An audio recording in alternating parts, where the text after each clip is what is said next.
Welcome to a Foxy Tech Tips tutorial on disabling crash detection on iPhone 14.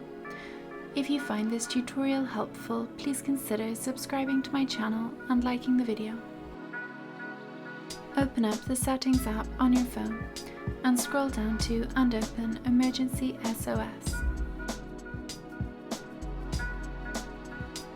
Scroll down the page and turn off the toggle to the right of Call After Serious Crash. Tap Turn Off on the pop-up that appears. Crash detection is now turned off. And that draws an end to this tutorial.